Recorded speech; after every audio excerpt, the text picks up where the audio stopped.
2005-ൽ നാഗർകോവിലിലാണ് cinema ആരംഭിക്കുന്നത്. രണ്ട് കുട്ടികളുടെ പിതാവായ മധ്യവയസ്കനായ ഒരാളെയാണ് ഇവിടെ പരിചയപ്പെടുത്തുന്നത്.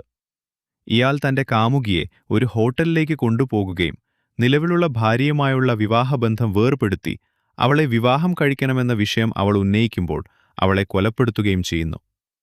തുടർന്ന് സിനിമ 2012-ലെ തിരുവനന്തപുരത്തേക്ക് മാറുന്നു. ഒരു യുവതി ഒളിച്ചോടിയതിനെ തുടർന്നുണ്ടായ സാധാരണമായൊരു പ്രാദേശിക സംഘർഷമായി ആദ്യം തോന്നുന്ന കേസ് സബ് ഇൻസ്പെക്ടർ ജയകൃഷ്ണൻ അന്വേഷിക്കാൻ തുടങ്ങുന്നു. അന്വേഷണം പുരോഗമിക്കുമ്പോൾ ഈ സംഭവം ഉപരിപ്ലവമായ ഒരു വഴിതിരിച്ചുവിടൽ മാത്രമാണെന്ന് സൂചിപ്പിക്കുന്ന ചില പൊരുത്തക്കേടുകൾ ജയകൃഷ്ണൻ ശ്രദ്ധിക്കാൻ തുടങ്ങുന്നു. ഗ്രാമീണ മേഖലകളിൽ നിന്ന് വിവാഹമോചിതരോ വിധവകളോ അവിവാഹിതരോ ആയ സ്ത്രീകളെ കാണാതാകുന്ന ഒരു പരമ്പര അന്വേഷണ സംഘം കണ്ടെത്തുന്നു. ഇവരെയെല്ലാം അവസാനമായി കണ്ടത് തിരിച്ചറിയപ്പെടാത്ത ഒരേയൊരു പുരുഷനൊപ്പമായിരുന്നു. തുടർ പരിശോധനയിൽ ഞെട്ടിക്കുന്നൊരു കാര്യം വെളിപ്പെടുന്നു.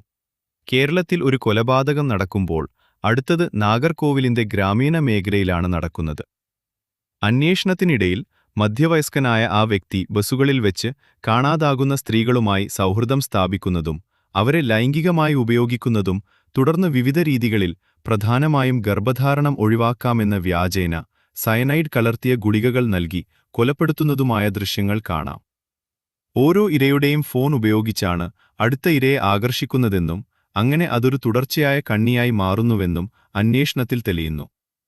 അന്തർ-സംസ്ഥാന അതിർത്തി മേഖലയിലെ അന്വേഷണം ശക്തമാക്കുന്നതിനായി തിരുവനന്തപുരം തമിഴ്നാട് അതിർത്തിയോട് ചേർന്നുള്ള പ്രദേശത്ത് ജോലി ചെയ്യുന്ന മലയാളം നന്നായി സംസാരിക്കാൻ കഴിയുന്ന ഒരു തമിഴ് പോലീസ് ഉദ്യോഗസ്ഥനെ സംഘം ഉൾപ്പെടുത്തുന്നു. സ്റ്റാൻലി ദാസ്. യഥാർത്ഥത്തിൽ കൊലയാളി ഇദ്ദേഹം തന്നെയാണ്. സ്റ്റാൻലി ജയകൃഷ്ണനൊപ്പം അന്വേഷണത്തിൽ പങ്കുചേരുന്നു. കൊലയാളിയെ കുടുക്കാൻ പല തന്ത്രങ്ങളും പയറ്റിയിട്ടും സംഘം തുടർച്ചയായി പരാജയപ്പെടുന്നു. കാരണം ജയകൃഷ്ണന്റെ അടുത്ത നീക്കം എന്തായിരിക്കുമെന്ന് സ്റ്റാൻലിക്ക് മുൻകൂട്ടി അറിയാമായിരുന്നു. കൊല്ലപ്പെട്ട ഒരാളുടെ ഫോൺ സഹപ്രവർത്തകനായ മണിയുടെ കിടപ്പുമുറിയിൽ ഒളിപ്പിച്ച നിലയിൽ കണ്ടെത്തിയതോടെ സംശയം അവനിലേക്ക് തിരിയുകയും തങ്ങൾ ഒടുവിൽ കുറ്റവാളിയെ കണ്ടെത്തിയെന്ന് അന്വേഷണ സംഘം വിശ്വസിക്കുകയും ചെയ്യുന്നു. സയനൈഡ് കലർത്തിയ ഗുളികകൾ കഴിക്കാത്തതുകൊണ്ട് മാത്രം രക്ഷപ്പെട്ട സ്റ്റാൻലിയുടെ ഇരകളിലൊരാളായ ദിവ്യയെ ജയകൃഷ്ണൻ കണ്ടെത്തുന്നു. എന്നാൽ മണിയുടെ ഫോട്ടോ കാണുമ്പോൾ അയാൾ തന്റെ കാമുകനല്ലെന്ന് അവൾ പറയുന്നതോടെ ജയകൃഷ്ണന് നിരാശയാകേണ്ടി വരുന്നു.